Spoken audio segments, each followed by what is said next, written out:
No, still can't.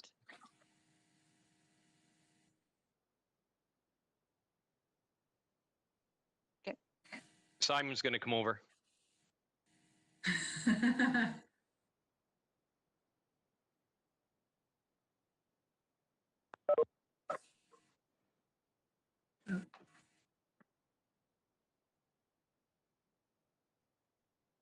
I just wanted to clarify, just for those of you who don't know me, I'm Kim.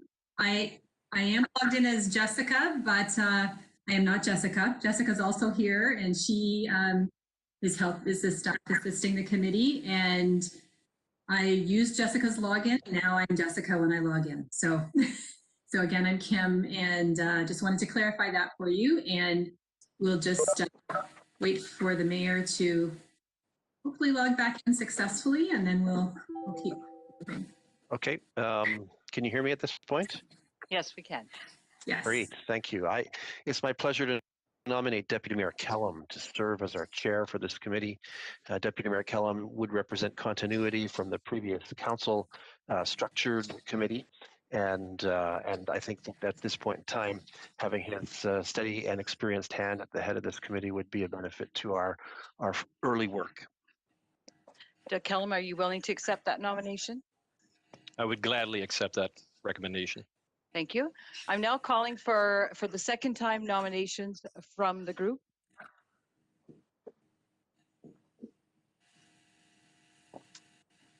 Having seen none, I'd like to now call for the third opportunity for nominations for chair of this Economic Development Committee. Not seeing any other nominations, I'd like to now call for the vote being that Doug Kellum become the chair of the North Perth Economic Advisory Committee. All those in favor, if I can have it sort of a show of hands if possible. If I don't hear from you, I'm assuming I see no no's. Okay. I declare Doug as your chair. Now I'd like to move on forward, and we will move with the vice chair. Again, the same process. At this time now I'm calling for nominations for someone to sit as the vice chair of the committee. Doug Kellum? Yes, I would nominate Mayor Kaysenberg to be the vice chair for this committee.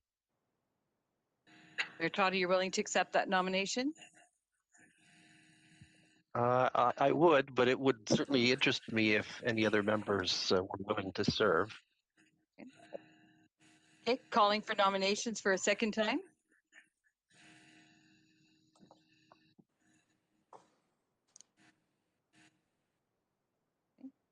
And calling for nominations for a third time.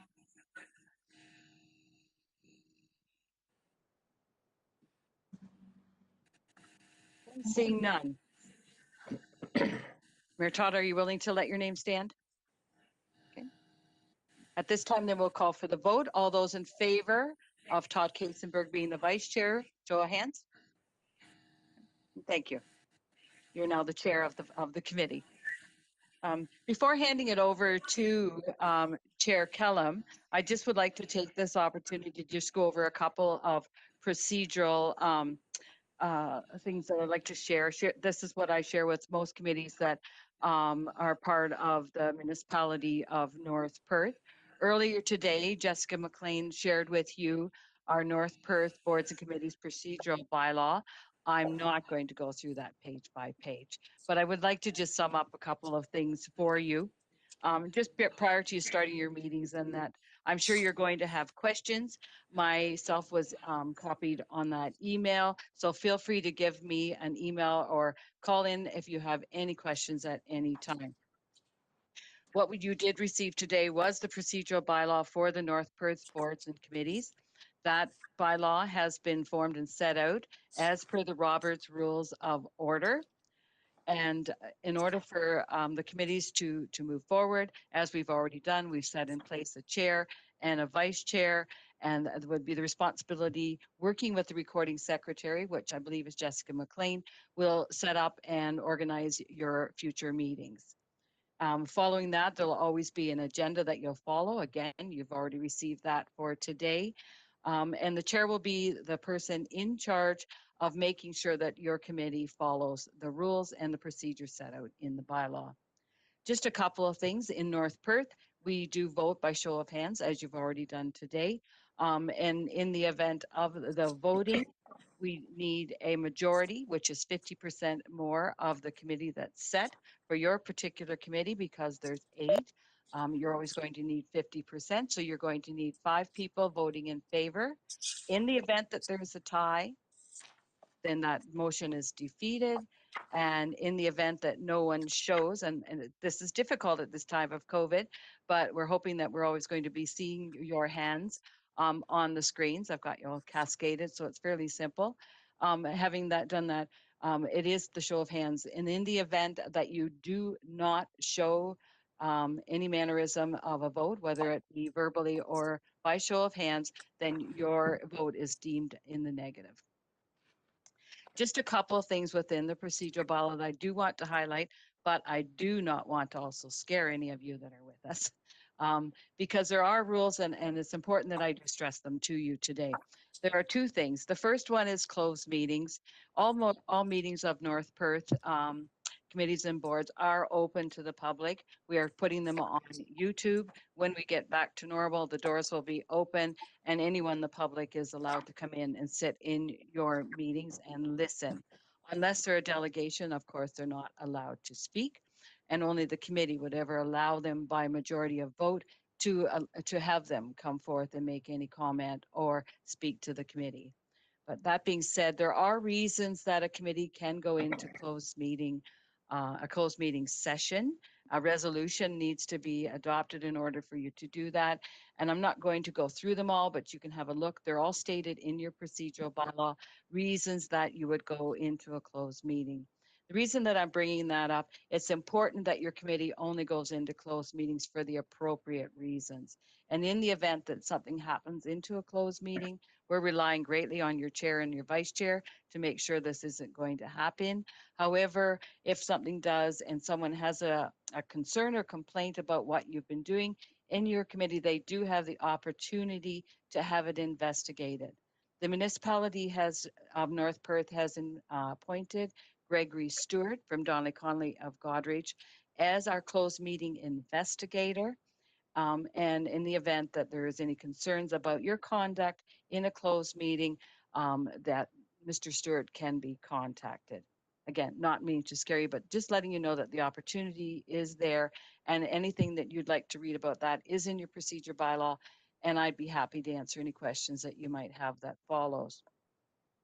As well as the other thing I just want to bring forward is conflict of interest. Now, I'm not sure, in most reasons that conflict of interest does come forward in normal council meetings is if there's some sort of monetary gain for you. Well, you being businesses and the reason that you're here with us, there's always going to be a monetary overall gain as in economic development. However, I think it's more of the individual gain that your particular business or company is going to gain by decisions that are being made. So it'd have to be pretty site specific to yourself, because we see you coming together as business people, looking at the overall interests of North Perth. However, I do have to stress that conflict of interest does have to be declared. And if you feel that there's an identifiable interest for yourself, and any item that's on the agenda, the chair or vice chair will be asking of that at every meeting, and you will have an opportunity to declare that. And if your meeting goes on, you think, you know what, I don't think I should be a part of this discussion, you can bring that forward at any time during the meeting. You interrupt the chair and you suggest, I'd like to not have any further discussions or be part of this discussion, and I'm declaring an interest for these very reasons. We do ask you to disclose what the reasons would be and why you feel you have that. In the event that we do go forward, again, anyone from the public, anyone that's been involved in the meeting or has feels that there's been a breach in the conflict of interest, also has the opportunity to take that to now what we call the Integrity Commissioner. Again, that's Mr. Stewart. And he can request, he or she, I should say, can request that any type of conflict of interest that they feel that has been breached can be investigated. So again, not trying to scare you, but just letting you know. And if you at any time have a question prior to a meeting, please reach out to me. And those are basically the two things that I'd like to share. We also have in draft and almost completed what I'm calling the local boards, committees, procedures, and best practices. I need to talk to some of the new recording secretaries that have been put in place. Following that, I'm going to make sure that you have a copy of that as well, and it's going to explain more of the processes. So that's just some things I'd like to share with you today. And if you have any questions, I can ask them now, or I'm always available.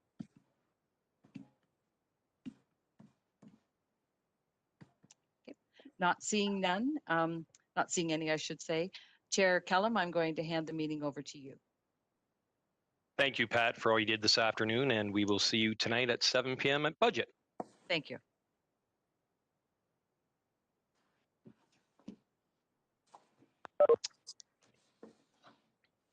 Okay, well, good afternoon, everyone, and welcome to this new North Perth Economic Development Advisory Committee meeting. Are there any additions or changes for today's agenda? Seeing none, I'd like a motion to approve it. Moved by Tanya, second by Andrew. Questions or comments? All those in favor? And that is carried. As Pat said, every meeting we will do this. I will remind everyone that if you have any pecuniary interest to declare, please do so now or anytime throughout the meeting. Seeing none, we will move on. At this time, I would like to introduce our new committee team leaders for North Perth. And please give a brief comment on your employment as well yourself. So that being said, we'll start with Andrew Coughlin. Welcome, Andrew. Thanks, Doug. So I am thankful for the opportunity, I guess, the invite to join your committee. I'm currently president of Molesworth Farm Supply, which unfortunately does not fall into North Perth, but certainly reside in Listowel, and certainly appreciate the chance to think about economic activities within North Perth.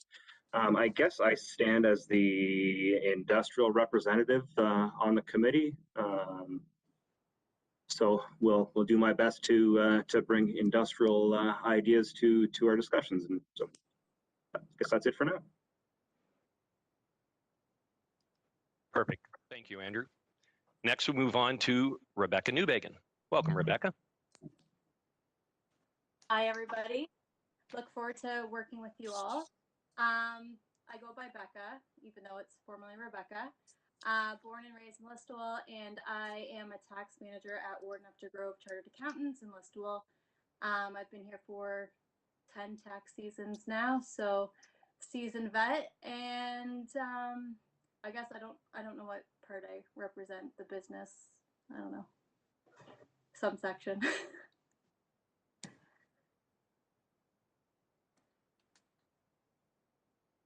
I believe you are youth.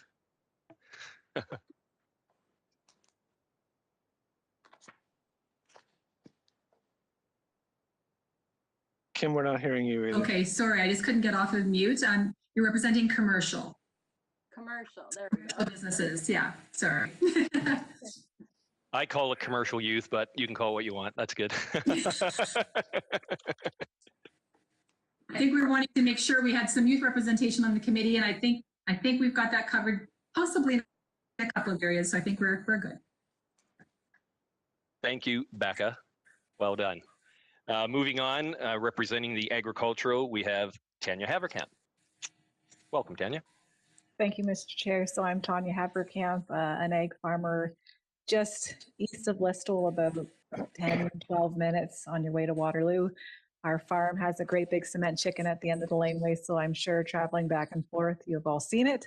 So that is where I farm, and then I live up the road. Instead of going south on 131, I'm north on Side Road 6, it's called. Lived here for the past 9 or 10 years.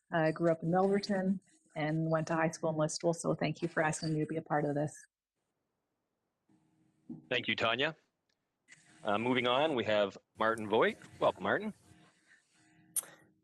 Hi, Doug. Hi, everyone. My name is Martin Vogt, and I'm the founder and owner of EFS Plastics.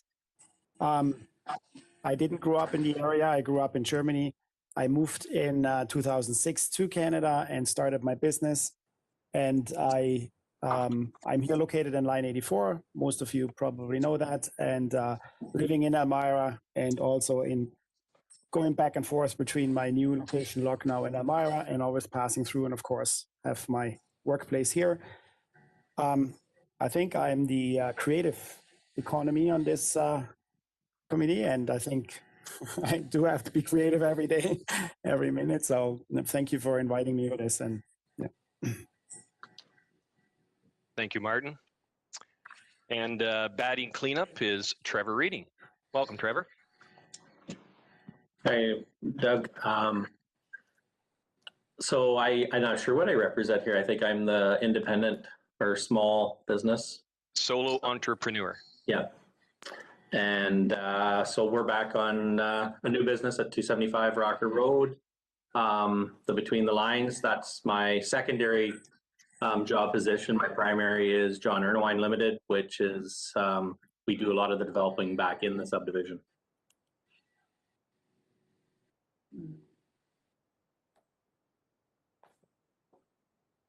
Perfect. Thank you very much, Trevor. Okay. Thanks, everyone, for those comments and for the introductions. We're going to get to know you a little more over the next couple of years, I'm sure. Moving on, we have Kim Couch, our North Perth Economic Development Coordinator. Kim. Thanks. I'm just going to try and give a brief overview of a little bit of background of the committee and some of the initiatives that we've been working on, just to give you a high-level background as we move forward. So the role itself started, or economic development role started in 2012, and it was a shared position for the first number of years. The role was shared with the hospital and family health team as physician recruitment, healthcare recruitment person. So I was sharing those two roles with economic development and with physician recruitment until 2019. And in 2019, Council identified the priority of economic development and decided to make the economic development role full-time. So as of January 2020, so this year is the first year as in January when the role became full-time. And the intent was to enable the variety of economic development initiatives to move forward. And that's why the role became full-time. So in addition to the regular services that we and requests that we have from our many partners and for businesses in the community, not that we're not addressed in the report, a number of strategic plans and documents guide our actions. I'm not going to go into detail in them, but some of the items that are listed later on the report are addressed within the strategic plan. And so those are things like our corporate strategic plan for North Perth, the youth attraction and retention strategy that was developed in 2017, Opportunity 2020, which is a workforce development strategic plan that was developed in 2015. So we've been moving through that in a variety of initiatives that's county-wide for that project. And before I highlight a few of the key items in the document, I just want to note that major community development factors also impact economic development. And I know that they're kind of overriding factors. I'm sure all of you recognize things like the importance of affordable housing, affordable and attainable housing for our workforce, things like connectivity, transportation, among having sufficient workforce. So all of those are really key issues that override some of the activities of economic development in North Perth, as well as regionally. And I just wanted to acknowledge that before we get into the report itself. So in 2019, the trades and technical training program was identified in the youth strategy in ways to encourage youth to stay in North Perth, to be able to be trained locally. And so that also came forward as a report requested by council. And we did bring forward a variety of options in 2019. And one of the outcomes of that has been a pre-apprenticeship training program that is now happening in North Perth through Technical Training Group. it's a pre-apprenticeship training program for welding, metal fabrication, and general machining. The training portion is now online, and they're doing that, as well as some of it is happening in the evenings at LDSS. And then starting in January, they were moving into placements with local employers. So we have, I believe it's 12 participants in the program. So that's quite an accomplishment to have that. That program had previously been in Stratford. So they are running a program in Stratford, but that's a long way for our participants to travel, to participate, as well as continue to work possibly. And it's a great way for them to get some direct exposure to the field and also to make some connections with local employers. So that is one I wanted to talk a little bit about. And we had the Mayor's Task Force. So economic development directly was supporting labor reliability and youth retention. We also had Housing Task Force and the Mental Health Task Force, and we're still in the implementation stages of some of those recommendations, and that'll be moving forward in 2021.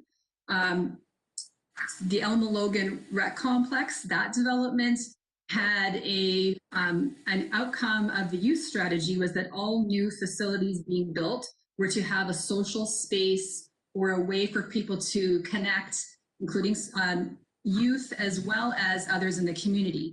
That looks a little bit different these days than what that we had originally envisioned. And so that's still, we have had, budget to allocated to making that space. And we will continue to roll that out when we have when we want there to be more interaction and to have that space, and it can be done safely, as well as get more youth engagement on creating that space. So the Children's Museum is really an exciting initiative that was brought forward to explore, to address some key priorities in youth retention, in tourism, and in economic development within North Perth. It has recently undergone, so we're still working on that feasibility study. It's undergone a bit of a transition from a children's museum to being recommended for it to be an agriculture science center. So agriculture, and the consultant strongly feels that that's a better opportunity and a direction to be taken, given the research that's been done, as well as priorities and interviews that were done for the area. So that is going to be coming to council with a final feasibility study and options and recommendations. That'll be happening December 21st. And then we'll continue to be collaborating and supporting the administration of that as a municipality with this nonprofit group that has championed the study. We were very fortunate to get Trillium funding and to help support the partners in attaining the Trillium funding, and are now helping to roll that out with them. So another project that we were successful in applying for funding was the facade improvement and commercial building guideline through rural economic development through OMAFRA. So we did receive 50% funding for that project, and we have hired a rural and urban planner to, so the bulk of the funding is to for the salary of that person for the next year until the end of November of 2021. And they are going to be doing lots of public engagement, meeting with partners in the area. We will be developing an advisory committee in the near future, doing surveys and whatever we can to get input from business and from the residents on what the programs will look like. And it will need to, of course, be approved by council, because some of the actual dollars were not supplied through the funding, so that would need to be provided by other parties. The Listowel BIA did also provide some financial support for that project, but we're excited that the timing of that is actually, we applied for that well before COVID, but it could really be an opportunity to help stimulate some economic growth in our downtowns across North Perth. This is for all of North Perth downtowns. And so it could really help to aid our recovery and help to expand the impact through this program. And I think when as well moving into 2021, sorry, I think as you said, economic development business plan priorities in 2020, it should have been 2021. So those are going forward into the next year. So the different apps, downtown Wi-Fi, youth attraction and retention, looking at community assets and infrastructure, those are all priorities that have come out of a strategic plan and other priorities that we have on the slate as it is now for the coming year. But we also, as funding opportunities arise, we will be applying for funding to support different initiatives. So it's definitely lots on the go for economic development in North Perth. That's all I have to say.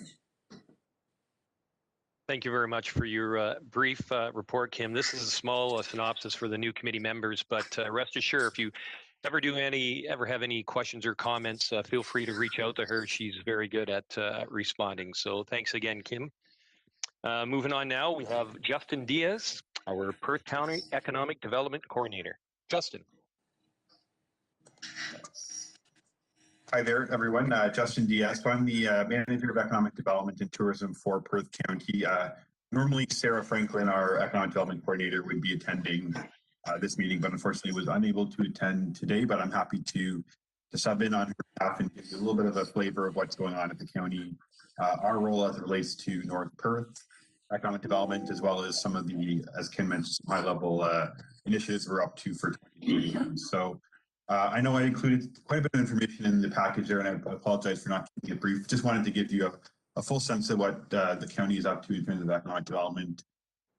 As a member municipality, obviously, North Perth is a key stakeholder, and everything that we do is in service to our member municipalities and their businesses. So we work closely with North Perth in terms of developing our programming from year to year. I know, obviously, we have close contact with Kim and the CAO and staff there, and the BIAs and Listowel and across North Perth. So we are very engaged with North Perth and ensure that, again, we're providing that service to our member municipalities and then directly to businesses and everything that we do. So I kind of listed a few big buckets that we work through in terms of the county's role in economic development. We're the primary. We serve a primary role in investment attraction for all of the counties. So we're out there trying to generate leads for new businesses opportunities to locate to the county in addition to North Perth.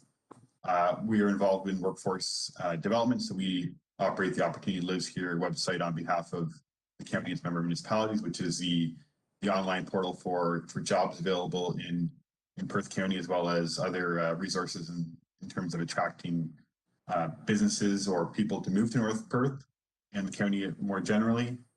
As well as we engage in a lot of outreach activities, so attending trade shows, job fairs across Ontario, actually promoting Perth County and North Perth as a great place to relocate, especially in regards to that youth attention piece that Kim had mentioned. That's one of our obviously target markets, is to get youth back to Perth County and North Perth to start a life here, and we are always involved in generating resources and doing that promotion to help be that connector and bring them back. We're also heavily involved. One of our main focuses, obviously, is economic development, is business retention and expansion. So what that means is, in a normal year, we'd be out doing business tours, corporate calling on businesses, finding out what their issues are, and making sure that we're being responsive to those issues through our strategic plans and through our activities. Obviously, in this year, COVID has thrown a wrench into that particular component, but we have continued to be engaged with our businesses through a number of surveys that were done. Right now, we're engaged in a phone call campaign. So we've been phoning businesses across the county, including in North Perth, just to get a sense of where businesses are at and make sure that we're continuing to meet their needs in terms of our local programming that we offer. So that was just a high level about kind of what we're about. In terms of our current initiatives for 2020 and into 2021, I listed 5 here. I'll kind of just briefly touch on our Discover More Flavor signage program. So this is an expansion of our Farm Gate program, which was launched a map a few years ago. I should also mention that I'm new to the role here. I've been in the county for about 6 months or so, covering for maternity leave, and we'll be in the chair here until about the end of August of next year. So Discover More Flavor program was launched prior to my joining, but encompasses our farm gate map, is all the local farm gates around Perth County, including North Perth. And through a grant we received through the Tourism Industry Association of Ontario this year, we're expanding that program, which was started in Perth South, bringing that to the rest of the county, including North Perth. So you should be seeing some information rolling out about that over the next couple of weeks about how farm gate businesses in North Perth can make sure that they're either on the map or get on the map, and then also benefit from some of the signage and other promotional aspects we'll have involved with that program. So that'll be a big push for the early part of 2021 to get those businesses on the map and get them on ready for the spring season. We're involved in a lot of different shop local initiatives, so we're always trying to promote local spending, keep that money in the local economy. A most recent example is our Take the Pledge campaign, which is going on. You might have hopefully seen some information on social media or even heard on the radio about our campaign. Really, obviously, know that with shopping going online, especially with COVID and the impact of businesses, early on in closures and just people being uncomfortable, maybe going to some stores, we really want to make sure that they're taking every opportunity to spend their money locally. So our Take the Pledge campaign is running now, and we continuously adapt and shift these programs, and these this month might be Take the Pledge and different months might be a different shop local, but it really is a constant theme in terms of our programming messaging is making sure that we're encouraging residents to shop local for the holidays or just throughout the year in general. The third component I wanted to speak briefly about was Digital Main Street. So the county applied and was successful in receiving a grant for Digital Service Squad members through Digital Main Street Ontario. So really what this is, and I'm hoping some of you may have had a chance to meet Clara Laney, who's our Digital Service Squad provider. We're offering one-on-one consultation with businesses at no charge to help them adapt to obviously the changing environment, helping them get online, helping them develop a web presence, helping them improve their search engine optimization or SEO through Google, helping them set up a Google My Business account so that when people are Googling your business, they're getting the best and most accurate information and a really good snapshot of your business right through that initial search. So she's available, and also she mentioned setting up e-commerce. So obviously diversifying, helping Main Street businesses diversify their revenue streams through e-commerce. So she's available now till the end of February to support any business across the county. I'm hoping I can share her information if I didn't include it in this package, but make sure that you all have that available. As I mentioned, free of charge. It's a one-on-one consultation. She can run through a digital assessment with you, find out where you're at in your business now, work with you to set goals, whether that be setting up e-commerce or even just getting on social media or potentially, advancing your social media. She's available to do those consultations one-on-one and can really be a critical and crucial asset to your business right now, more than ever. So you'll see her for the rest of this year and into the later part of the first part of next year, and hoping that if the province does allow, we can maybe try to keep her services on longer, but we've got her until the end of February anyway. So please reach out if you're interested. The fourth topic is our PC Connect. So that is our community transportation project. We did have our official ribbon cutting ceremony yesterday. I know Mayor Kassenberg and Chris Snell-Lucia was able to attend, as well as a number of other mayors, the warden, and others. So it was a really great day in terms of the PC Connect launching more formally. The service has been running since last Monday, but we wanted to kind of work out some of the kinks over the first week before we invite everybody in to cut a ribbon. So for those who don't know, it is a community transportation service operating throughout the county.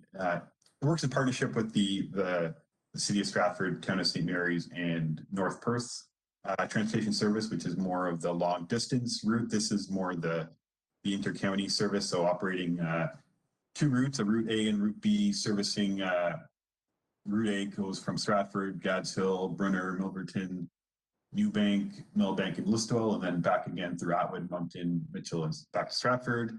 And our Route B services starting out of Stratford to St. Paul's, St. Mary's, Kirkton, Mitchell, Sebringville, and then back to Stratford. So two routes running on our inter-county PC Connect service to complement the other three routes through the other Stratford, St. Mary's, and North Perth service. So again, just launched last week, had some really positive uptake already in terms of riders, and hope to continue to build that ridership over this next coming year. We do have a transportation coordinator, Maggie Martin, who is available and willing maybe to make a presentation at this committee at some point in the future to just share a little bit more about the service as the main contact and coordinator.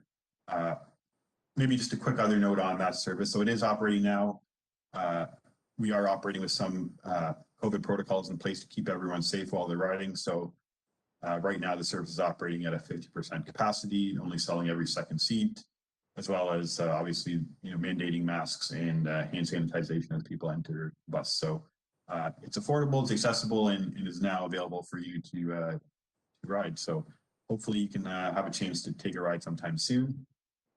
And then finally, just a kind of a big bucket idea or topic here for 2021. Obviously, COVID recovery is going to be top of mind for all of us. And what that particularly looks like, we've got some plans, but we're really having to adjust on a daily basis as we move through different stages of restrictions. So, really look forward to continuing to helping businesses, hopefully to get to the other side of recovery sooner than later. And some of the things we did in terms of the early days of recovery, we were involved with distributing some PPE kits, as well as other promotional packages. So that really is just a kind of high-level summary of some of the things, our broad buckets of what we do, as well as those initiatives for 2020. And to be here today, than I will, but questions, happy to answer those. But yeah, that's it for me. Thank you. Thank you, Justin. Any questions or comments for him? Okay, seeing none at this time, I know that the PC Connect is going to be very valuable for North Perth. Actually, I heard Mayor Todd on the radio today, and it's going to do nothing but benefit our municipality. And I believe if any of you would like to have a trial pass on it, I think we have some complimentary ones available. Just reach out and we'll make sure that we get them to you. Okay, thanks again, Justin. Great report.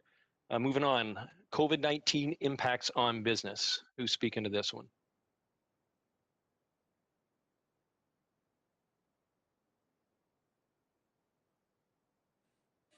Sorry, I think this was just a question that we suggested that it might be something for us just to bring forward to the committee to see if they, what their impressions are of business and what experiences, how are people doing? I mean, we've done a number of surveys as well, and we generally are feeling, we're hearing that people are doing okay, the businesses are doing okay. Now that the times are, now that things are ramping up again, that may change, but just generally getting your input or your perspective as, representative of the different sector to your thoughts on, and maybe, if the mayor or others want to add to that, by all means.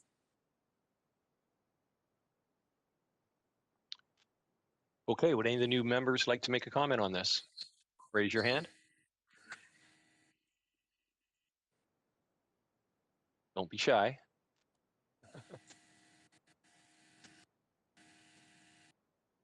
Seeing none, Mayor Todd, would you like to comment? Well, it's certainly over the course of the pandemic, we have been trying to keep relatively close tabs with the business community in North Perth. Early on, that manifested itself as a series of teleconference calls that were made available to business, and certainly as we got into the summer, the interest in those waned as recovery seemed to be picking up its steam. Now we're at a point, of course, where we seem to be back into a zone of uncertainty with regards to what restrictions are in place. We're seeing numbers across the province, of course, driven largely by major urban centers rise with regards to COVID cases. And I think, we've been talking, and I'd be interested in your interest in this, whether you think we're on the right track. We've been thinking maybe we should offer another telephone conference call for the business community, just to update them and get a sense of their fears and their hopes at this time. As well, we've continued to do occasional survey work, as has the county. So, a certain amount of data is available to us. We did a pulse survey a while back. Kim, maybe you can comment on that one. But we asked sort of 3 simple questions, and we had very good response to that. Perhaps, as I said, Kim can mention what some of those highlights are. But we continue to remain concerned about this. We think that the biggest impacts are being seen in the personal service and food service industries. That seems consistent with what's being reported nationally. Of course, it is our restaurateurs, it is personal services like tattoo parlors and even hairstylists that have had a pretty heavy economic burden or toil placed on them through the pandemic, and in some respects uncertain supports. And I guess that's my other current concern. I'm interested, of course, in feedback and thought about this, but we're starting to see a lot of the government supports be removed from the system. So there's been a scale back on personal income supports. We sense that the governments are a bit fatigued with the kind of spend that they've made, and a lot more targeted spending programs seem to have been announced in more recent days, suggesting that they are struggling with their roles, or either that, or believe that in fact maybe that level of support isn't needed in the economy anymore. I do find myself quite concerned about that.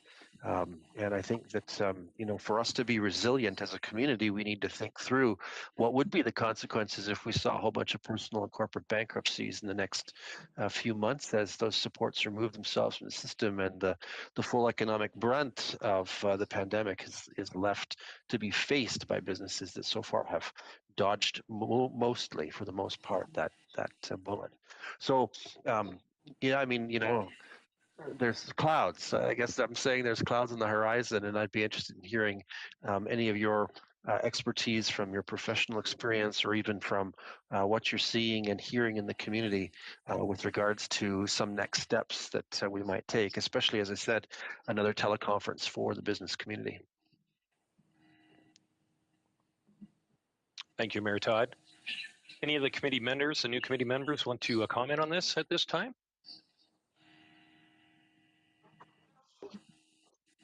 Mr. Chair, if Okay, able. we'll start with Becca. Oh. I think my biggest concern would be the restaurant business. I think for December, I don't think there'd be any issues, but January is usually a slow month for them in general. So I think the impact on COVID in January will be really, it'll be a burden on all of them, I think. January is usually a time when people kind of bring in their new resolutions. So they kind of cut back on their spending in restaurants and stuff, and just knowing the business behind some of them. I think if COVID is around and things start to shut down, that January will definitely be a rough month for them. Thank you, Becca. I think Tanya, you had your hand up. Thank you. No, I was just curious to find out if businesses have found that, because with the limiting of cross-county shopping and all that stuff, if businesses have found more folks shopping in Listowel as opposed to going to the city. Was that some of the questions you guys had asked during your surveys, or what kind of what kind of interest, I guess, is there in remaining local, or have you noticed folks from the city coming to Listowel to do their shopping? Has any of that been asked? Kim, would you like to comment on that? Okay, sorry, I'm just having some tech issues here. I mean, we didn't ask specifically about that. I know that that was, I think we were concerned, we'd been hearing concerns about like labor reliability, and we were asking more specifically about the impact of CERB and whether people were having challenges that way.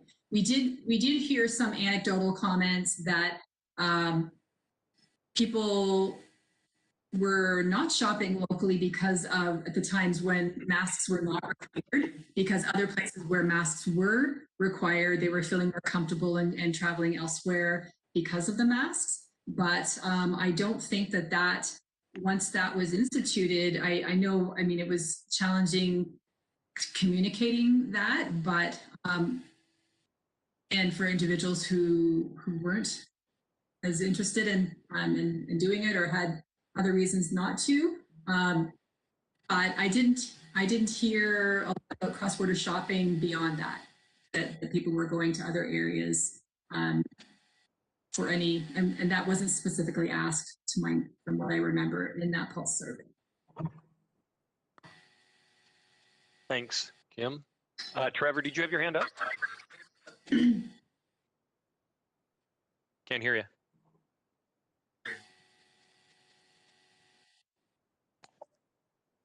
Can you hear me there, Doug?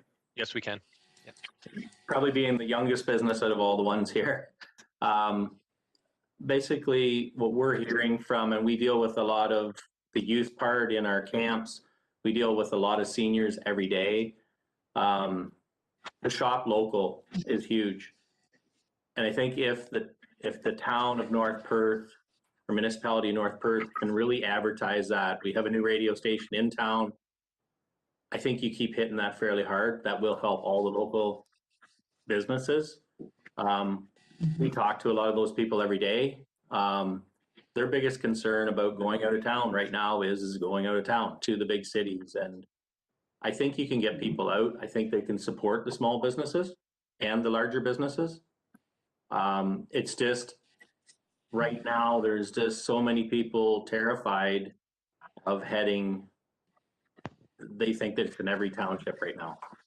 And I think we can keep them local. And we've did a very good job of protecting ourselves in North Perth. Implementing the mask a while ago was a great idea. We were probably ahead of everyone on that. And I think every business in town really does follow the rules as far as implementing it. But I think we should use the social media side. We should use the radio station, the paper. A lot of seniors still read the Banner and they read the Independent and everything. We need to utilize that a lot more from our end of it as far as supporting small businesses. And I think you will find that some of these businesses, it's inevitable that some of them aren't going to make it, but hopefully a majority of them can make it. Okay, thanks, Trevor. Becca, did you want to weigh in again?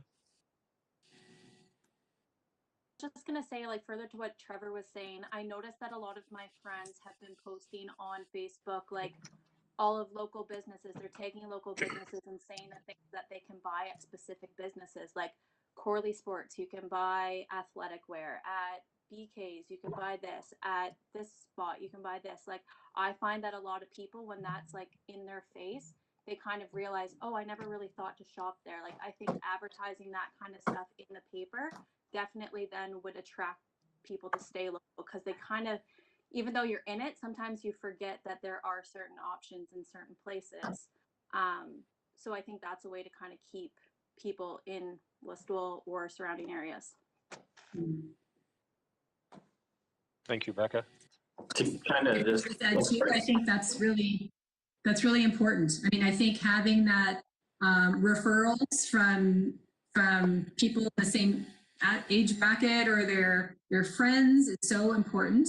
And I mean, we have really, as a municipality, we have definitely done a lot more promotion of shopping local across North Perth than what would be our norm.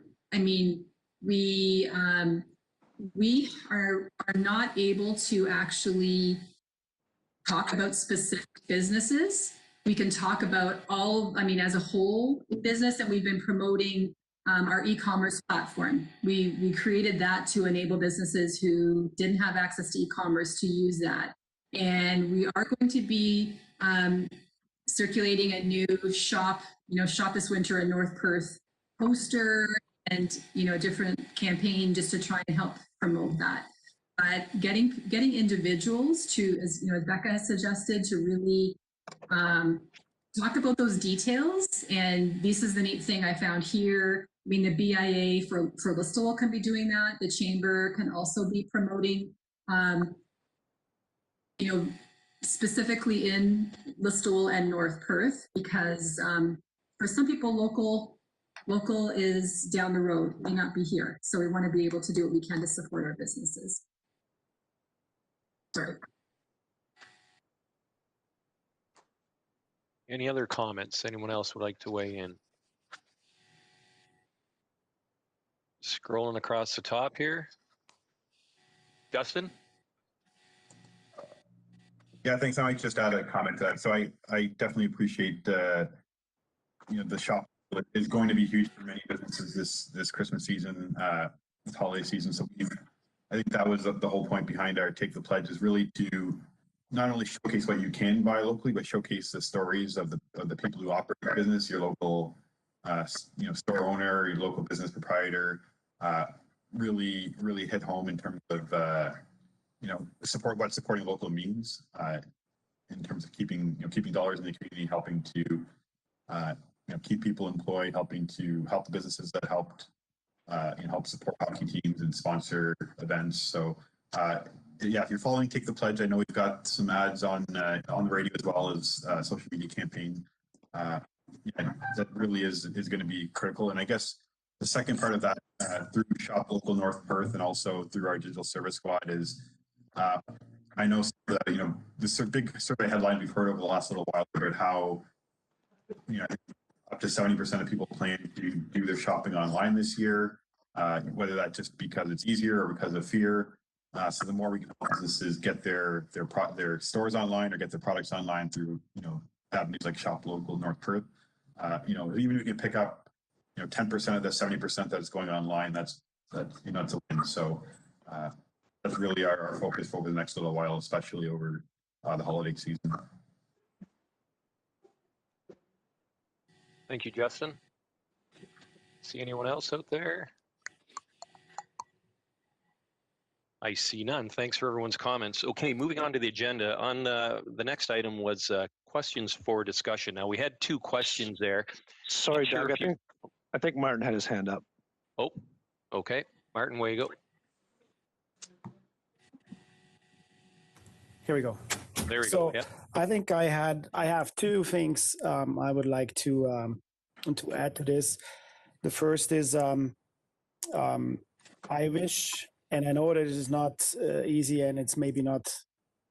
Not sure if this is the right approach here, but what I really wish is if the health department would work closer with the businesses in terms of COVID and the protection of the employees.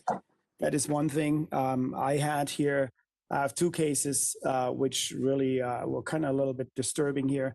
First, I'm getting a call from the health department telling me we're not complying with the regulations, which wasn't true. And I asked for specifics, and they didn't tell me that. They didn't share that. I asked them then to, how can a business figure out what they do wrong if they're not being told what they're doing wrong? So we figured out way later because, and then through another person, what actually the issue was, which was, had nothing to do with really the rules from the health department. Then the second part was there's local cases. There was a case, and I got a call that we had a case, but it's all what I heard is nothing to worry about or very low risk.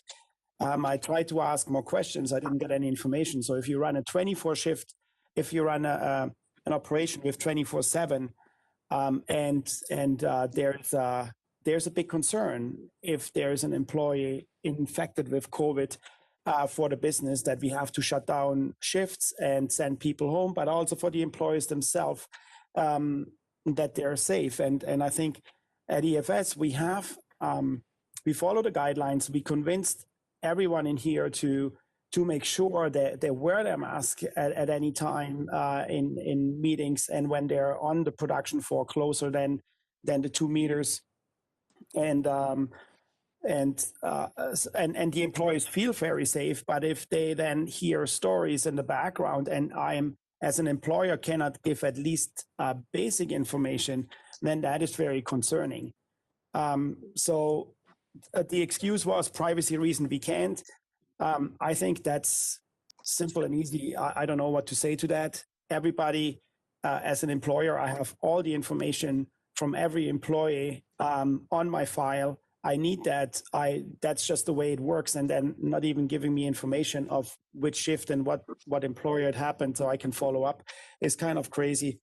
The next part is another big concern. What I think what we all need to have in Listowel is the employers, they're coming to Listowel, especially they're coming in by bus from Kitchener, from Toronto to other large businesses. So if they have a case, we never hear about it. Even though they're here, they're going out here, they're shopping here over lunch, they work here, they work with local people. We don't hear about it. They're going to be reported in Kitchener or in the region of Peel, which I think it is concerning. It is not to expose businesses, but I think it is to make it transparent that there is a problem. It also would help to educate our youth a little bit better. I had cases where I found youth partying on the weekend, where I had to make it clear that, this is not, they are also a risk. So I think those are concerns which I wish we would have a mechanism or something in place that gives at least an employer a little bit more information. And I don't always hear the things through the grapevine and some backstories which might be true or not true.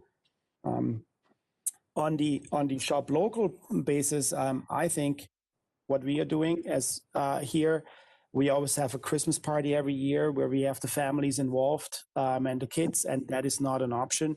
So we said, okay, we're really promoting that because it does impact the businesses. We're handing out gift baskets and with gift cards from the local economy, from the local shops. And we do have a lot of employees that are coming into Listowel, and I think some advertisement and flyers with that to actually show what's all available in this town may go also a long way of promoting and supporting them. And a lot of them, they run out after work, or they go over lunch quick to a store. And I personally think Listowel is very convenient because you have pretty much everything what you need here, and it's very close. If I go to Waterloo or to another city, you sit way longer in a car. The distance are way further, so I think people like that. Yeah, maybe that's kind of a little helpful. That's all I have. Okay, thank you for your comments, Martin. We can certainly follow up with the health unit on the education. I'm sure Kim could reach out there. With regards to people coming in, I know Trevor and I have had this conversation before, and it is disturbing with the people coming in, and there's not a whole lot we can do to police that, but it would sure be nice if they were upfront if they are sick, or stay home when you're sick. But then again, you brought up the comment about confidentiality, and that sure does play into it. We had this discussion, CAO Snow and us, Monday night at our council meeting, but definitely we can work into the education part of it. Thank you very much. Any other comments? Mayor Todd? Thanks, Doug. Just a quick note about some of Martin's comments. Martin, I think the gift basket and the certificates from local businesses as holiday gifts from employers is a wonderful idea. And I would encourage maybe Kim, there's a little task in there for you to send that out to our business list to let them know that our Economic Development Advisory Committee would appreciate some attention paid to that kind of initiative. I think it's a great idea. With regards to screening these days, Martin, there's an interesting problem set that's sort of emerging. The medical officer of health for here in Perth has indicated that her preference for businesses, all businesses, is that they perform active screening not just on employees, which is mandatory, but also on the customers coming through the door. And this poses an interesting new problem, right? Because most businesses are not well suited to take all those names and all that information, all that stuff, and you know, she runs the very real risk of having a rebellion on her hands, if you ask me, in trying to ask that. She certainly has indicated that the minimum position for every business in Huron and Perth counties is passive screening at this point, which means that every business is obliged to post a sign in their window or at all points of entry that say, here are the symptoms, ask yourself the questions, and only enter if you answer no. And I don't think most of our businesses know this yet. I've drawn this to Dr. Clausen's attention. She knows that there's a need for sort of a public messaging campaign about this, but the current status is very clear about businesses. And I think that we need to sort of bootstrap the compliance there in a significant way, especially for the reason mentioned, Martin, which is that people do come here from Kitchener, from London even, to shop, and they're coming from higher risk zones than we're in, and we really wouldn't appreciate having this disease brought in, and it's not necessary to do so, right? So there's some messaging. Dr. Clausen is certainly aware from my messages and messages of other mayors that we think that that piece of the puzzle needs to be accelerated, and we need to be talking about it more, and we need to make sure that the business community is very aware of that new obligation. Thanks. Thank you, Mayor Todd. Any other questions or comments? I see none. Okay, moving on. Like I was starting to say before, we did in the agenda, we had 2 questions. And I'm not sure if anyone give it any thought, but we'll start with the first one. What do you think the local businesses community needs?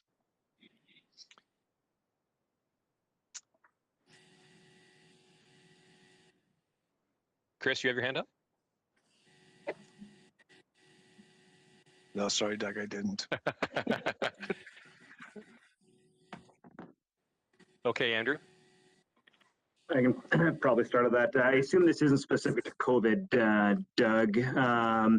And I think in general, from an industrial perspective anyway, I've had conversations with other companies over the few years, and they struggle to find people. Is one of the biggest things these days, is finding staff. I know of a few companies that have turned down business opportunities just because of lack of people, and I think that's got to come up in economic development discussions. That very real issue. It's great to be able to talk about low unemployment, but lack of employees available is also a big issue to economic development.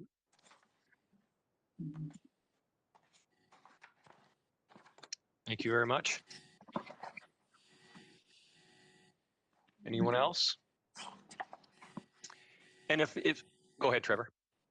I would agree 100% with Andrew on what his comment was there. We need to figure out a way to offer apprenticeships. Tech is the way of the future, it looks like, but we need to figure out a way as a community to offer apprenticeships, offer industrial training and things like that. And I think that has to be taken up with municipal and county help and everything, and provincial. but I think it still all starts at the municipal level. If we want people to work in the municipality of North Perth or the county of Perth and stay there, we have to be able to offer them the tools and the toolbox to actually do that.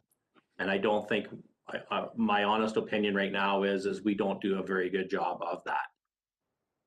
I think we just touch the surface of it, but we don't do a real explosive job in our schools or in our community to help do that, because we're having the same problem that Andrew's having. We just can't find people to work. CERB became a good outlet for people to go off, and we have our employees probably at my Wine company, we're probably down 30% in the last 2.5 years. And it's just because the skilled trades just aren't there anymore. Tanya? I understand what everybody's saying, but I'm not so sure that it's the fact that people just don't want to do the work. You know, like people don't want to do the hard work. People don't want to run on farms or work on construction sites or in doing that type of stuff. So it would be nice if there's more of an incentive and things we can do to get people doing those hard jobs and labors and trades. But I think it's unfortunately a mindset that people have that they want now what their parents had that they took 20 years to do, and people want it now and they don't want to have to work for it. And unfortunately with the CERB, it's making it difficult to get people to do those trades and hard labor work. Thank you, Tanya. Becca?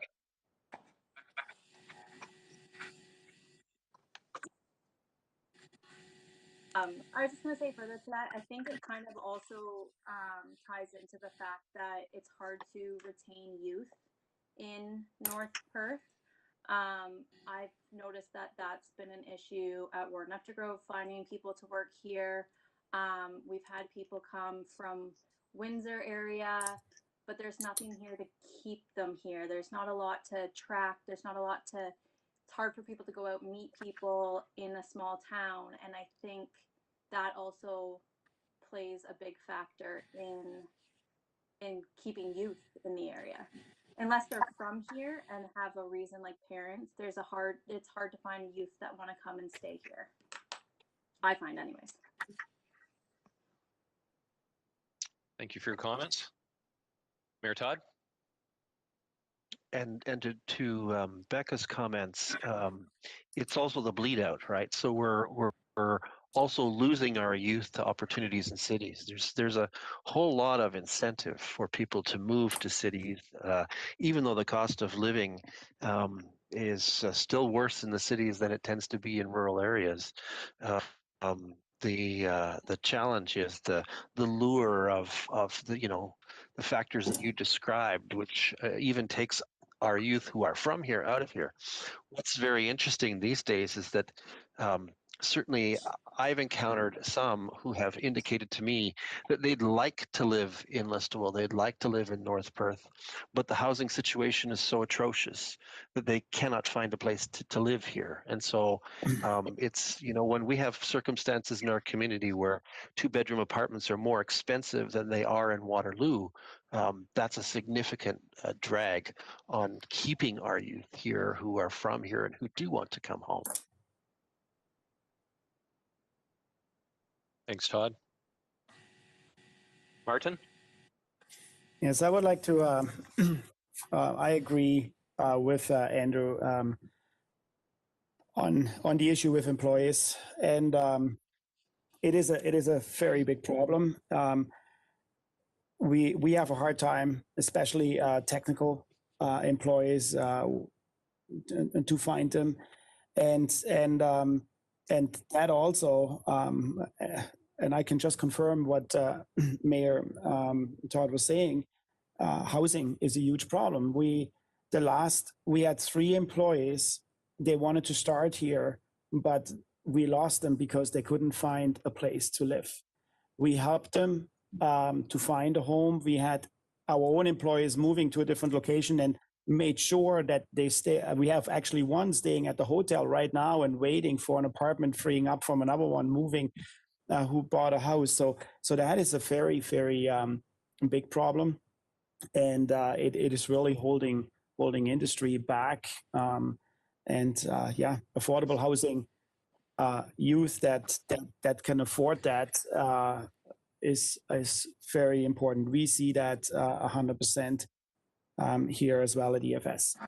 In terms of promoting, I think since COVID, there's also an opportunity, and the opportunity is that most of the stuff is online. And we have an online meeting. I used to travel every second week to my facility in Pennsylvania, and that all changed. Now everything is over the internet and the phone, and we know that people are moving out of Toronto and the big cities. And I think that is exactly where opportunities come in for North Perth. And I think, especially like in Listowel, that is such an amazing job here, providing high-speed internet, providing all the tools what you need to actually work from your home office and work from this area. So I think those are actually great opportunities to promote that. And I think the country, Listowel itself, North Perth, has a lot to offer.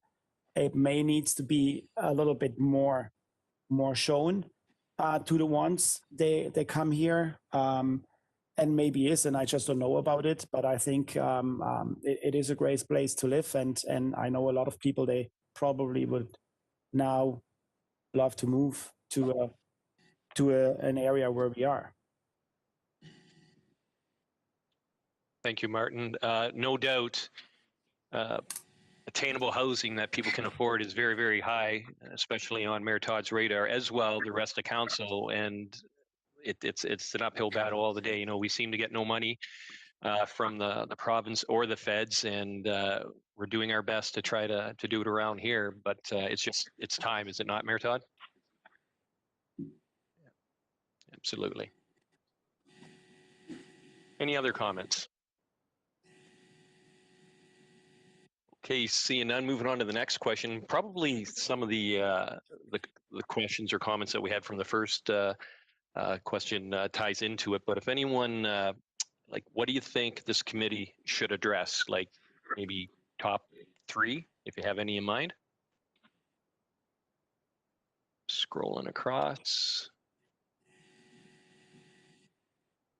And it doesn't have to be answered today. It's a loaded question, like, how long is a piece of rope? So no problems there. Like you said, like I said earlier, we can always reach out via email or whatever, contact us, or we can discuss it again at the next meeting. I am seeing no hands scrolling across. You see any, Jessica?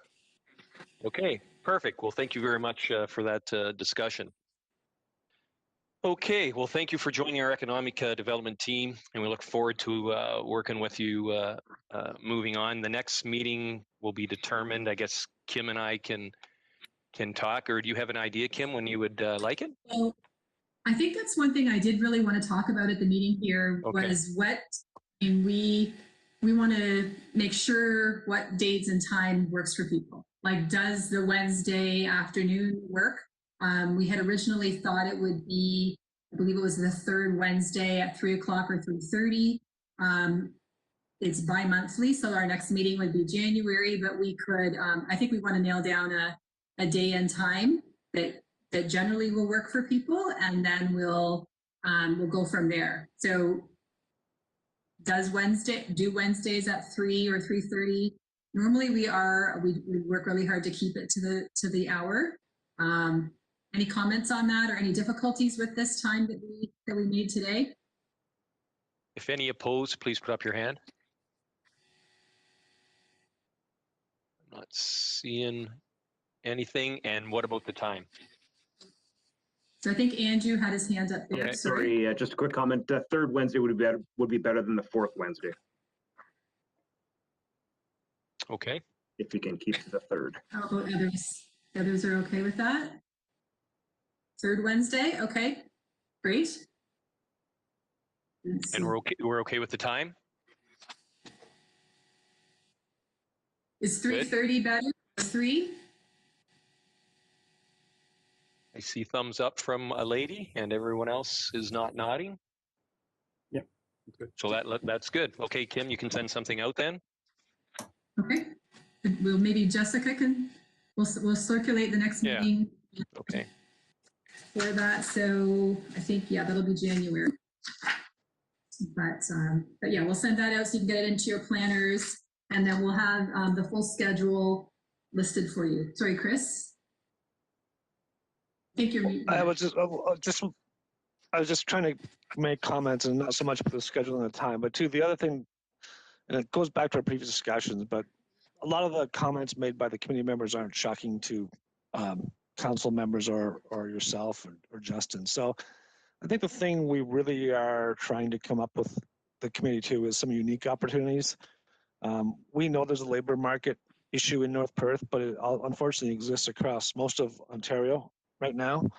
And so we're competing heavily with all other regions for the same labor market. And we, the mayor and I talked about this yesterday, we're suffering a brain drain in every sector of the economy right now in Ontario. And the demography that spoke to councils in Perth County last year says this is going to be a phenomenon that's going to happen actually worldwide. So we really need to think of really unique and creative opportunities that sets us apart from other communities. As Justin said, we've gone to the trade shows. We've tried to attract North Perth and Perth County broadly. We are actually on the radar of people in Toronto. They were in the top 10 of destinations for people moving out of the GTA area, actually. And we are growing. That's the ironic part. I mean, we're the fastest growing community in Perth County and one of the fastest growing communities in Southwestern Ontario, and we still are having a labor market issue. So these aren't easy solutions to solve, and I know the affordable housing is one of them, and I think we'll continue to work on that. And I think things like the transit system help, but we are just looking for anything that if anybody has any ideas that don't cost millions of dollars, we'd be happy to hear them.